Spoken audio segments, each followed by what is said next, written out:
ನಮಸ್ಕಾರ, ಶರಣು ಹಡ್ಬಿದೆ. ಹೇಗಿದ್ದೀರಾ? ಎಲ್ಲ ಚೆನ್ನಾಗಿದ್ದೀರಾ ಅಂದ್ಕೊಂಡಿದ್ದೀನಿ. ಇವತ್ತು ನಾವು ಜಂಬೂ ಸವಾರಿ ನೋಡೋದಕ್ಕೆ ಪ್ಯಾಲೇಸ್ ಹತ್ರ ಬಂದಿದ್ದೀವಿ. ಸೊ ಈ ವರ್ಷದ ಜಂಬೂ ಸವಾರಿ ತುಂಬ ವೆಯ್ಟಿಂಗಲ್ಲಿ, ತುಂಬ ಆತುರದಿಂದ, ತುಂಬ ಎಕ್ಸೈಟೆಡ್ದಾಗಿ ಕಾಯ್ತಾ ಇದ್ದೀವಿ. ಸೊ ಯೂಶ್ವಲಿ ಏನಾಗ್ತಿತ್ತು ಅಂದರೆ ರೆಗ್ಯುಲರ್ ಟೈಮಿಂದ ಈ ಜೊತೆ ಸ್ವಲ್ಪ ಲೇಟ್ ಆಗ್ತಾಯಿದೆ. ಸೊ ಅಲ್ಲಿ ತನಕ ಈ ಟ್ಯಾಬ್ಲೋಗಳಲ್ಲಿ ಮಾಡಿರುವಂಥ ಒಂದೊಂದು ವೆರೈಟಿ ಆಫ್ ಟ್ಯಾಬ್ಲೋ ನೋಡಿಕೊಂಡು ನಾವು ಎಂಜಾಯ್ ಮಾಡ್ತಾಯಿದ್ದೀವಿ. ಸೊ ಈ ವಿಡಿಯೋ ನೋಡ್ತಾ ಇದ್ದರೆ ನಿಮಗೆ ನೀವು ಎಂಜಾಯ್ ಮಾಡ್ತಾಯಿದ್ದೀರ ಅಂದ್ಕೊಂಡಿದ್ದೀನಿ. ಆ್ಯಕ್ಚುಲಿ ಏನಂದರೆ ನಿಮ್ಗೊಂಥರ ಲಕ್ಕು, ಯಾಕಂದರೆ ಆ ನುಗ್ಗಾಟದಲ್ಲಿ ಒದ್ದಾಡಿಕೊಂಡು ನಾನು ವೀಡಿಯೋ ಮಾಡೋಕ್ಕೆ ಕಷ್ಟಪಟ್ಟಿದ್ದಷ್ಟು ಏನು ಕಷ್ಟ ಆಗೋಲ್ಲ ವೀಡಿಯೋ ಕೂತ್ಕೊಂಡು ನೋಡೋದಕ್ಕೆ. ಸೊ ಈ ವಿಡಿಯೋ ನೋಡ್ಬಿಟ್ಟು ನೀವು ಸಬ್ಸ್ಕ್ರೈಬ್ ಮಾಡ್ತೀರಾ ಅಂತ ಅಂದ್ಕೊಂಡಿದ್ದೀನಿ, ಯಾಕಂದರೆ ಈ ವಿಡಿಯೋ ನಿಮಗೆ ಇಷ್ಟ ಆಗ್ಬೋದು ಅಂತ ಅಂದ್ಕೊಂಡಿದ್ದೀನಿ. ಯಾಕಂದರೆ ಇದು ನಾನು, ನೀವು ಮತ್ತು ಬರೀ ನಮ್ಮ ಮೈಸೂರು ಮತ್ತು ಕರ್ನಾಟಕ ಅಲ್ಲ, ದೇಶ ವಿದೇಶಗಳಿಂದ ಬಂದ ಜನಗಳು ಈ ದಸರಾಗೆ ಪಾಲ್ಗೊಳ್ಳೋಕ್ಕೆ ತುಂಬ ಇಷ್ಟಪಡ್ತಾರೆ. ಸೊ ಅದರಲ್ಲಿ ನಾನು ಅಲ್ಲಿ ಪ್ರೆಸೆನ್ಸ್ ಇದ್ದೀನಿ ಅನ್ನೋದೊಂದು ಖುಷಿ ನನಗೆ ಸಿಗ್ತಾ ಇದೆ. ಸಿಕ್ಕಾಪಟ್ಟೆ ಕ್ರೌಡ್ ಇದೆ. ಸ್ವಲ್ಪ VIP ಪಾಸ್ ಸಿಕ್ಕಿರೋದ್ರಿಂದ ನಾನು ಸ್ವಲ್ಪ ಸಿಕ್ಕಿರೋ ಪ್ಲೇಸಲ್ಲಿದ್ದೀನಿ. ಯಾಕಂದರೆ ಇನ್ನು ಮುಂದೆ ನೋಡ್ತಾ ಇದ್ದರೆ ನಾವು ವಿಡಿಯೋ ಅಂದರೆ ಇದು ಪ್ಯಾಲೇಸ್ ಮುಂದೆಯಿಂದ ಇದರಿಂದ ಈಚೆ ಬನ್ನಿ ಮಂಟಪ ತನಕ ಸಿಕ್ಕಾಪಟ್ಟೆ ರಶ್ ಇರುತ್ತೆ. ಸೊ ಬನ್ನಿ ಮಂಟಪ ರೀಚ್ ಆಗೋಷ್ಟೊತ್ತಿಗೆ ಕತ್ಲೆನೇ ಆಗುತ್ತೆ. ಯಾಕಂದರೆ ಇಲ್ಲಿ ನಮ್ಮ ಪೂಜೆ ಪುನಸ್ಕಾರಗಳೆಲ್ಲ ಮುಗಿದು ಸ್ವಲ್ಪ ಲೇಟಾಗಿ ಹೊರಡ್ತಾ ಇದೆ. ಸೊ ಹೀಗಂತ ಹೇಳ್ತಾ ನಾನು ಇಲ್ಲಿಗೆ ಮಾತು ಮುಗಿಸ್ತೀನಿ. ನಾನು ಫುಲ್ ಇದನ್ನು ಎಂಜಾಯ್ ಮಾಡ್ತೀನಿ. ನೀವು ಕೂಡ ವಿಡಿಯೋ ನೋಡಿ ಎಂಜಾಯ್ ಮಾಡಿ ಅಂತ ಹೇಳ್ತಾ ಇದ್ದೀನಿ.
ಕೊನೆಗೂ ನಾವು ಕಾಯುತ್ತಿದ್ದ ಟೈಮ್ ಬಂತು. ಸೊ ಅಂಬಾರಿ ಅದು ಈಚೆ ಬರೋ ಟೈಮ್ ಆಯಿತು. ಸೊ ಅದಕ್ಕೂ ಮುಂಚೆ ಅಶ್ವದಳ ಫಸ್ಟ್ ಈಚೆ ಬರುತ್ತೆ. ಸೊ ಅದನ್ನು ನೋಡಿ ಎಲ್ಲ ಖುಷಿ ಪಡ್ತಾಯಿದ್ದೀವಿ ಸೂಪರಾಗಿ.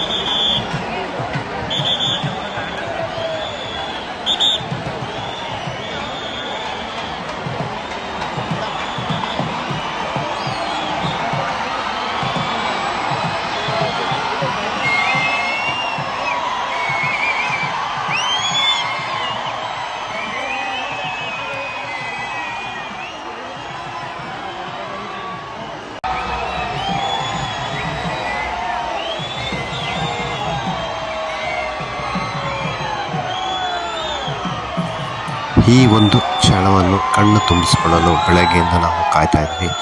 ಅಂಬಾರಿ ನೋಡೋದೇ ಭಾಗ್ಯ. ಅಂಬಾರಿನ ಅಷ್ಟು ಹತ್ತಿರದಲ್ಲಿ ನೋಡೋದು ಇನ್ನೂ ಭಾಗ್ಯ. ಅದರಲ್ಲಿ ಚಾಮುಂಡಿ ತಾಯಿಯ ಆಶೀರ್ವಾದ ನಮಗೆ ಸಿಗ್ದಂಗಾಯಿತು. ಬರೀ ನಾನಷ್ಟೇ ಅಲ್ಲ, ಪ್ರಪಂಚದಾದ್ಯಂತ ಜನಗಳು ಇದನ್ನು ನೋಡಿ ಕಣ್ ತುಂಬ್ಕೊತಾ ಇದ್ದಾರೆ. ಸೊ ಜೊತೆಗೆ ನಾನು ಕಣ್ ತುಂಬ್ಕೊತಾ ಇದ್ದೀನಿ. ಜೊತೆಗೆ ಈ ವಿಡಿಯೋದಲ್ಲಿ ನಿಮಗೂ ತೋರಿಸ್ತಾ ಇದ್ದೀನಿ. ನೀವು ಬರೋಕ್ಕಾಗದಿದ್ದವರು ಇಲ್ಲಿಂದ ನೋಡಿ ಕೈ ಮುಕ್ಕೊಳ್ಳಿ ಅಂತ ಹೇಳ್ತಾ ಇದ್ದೀನಿ.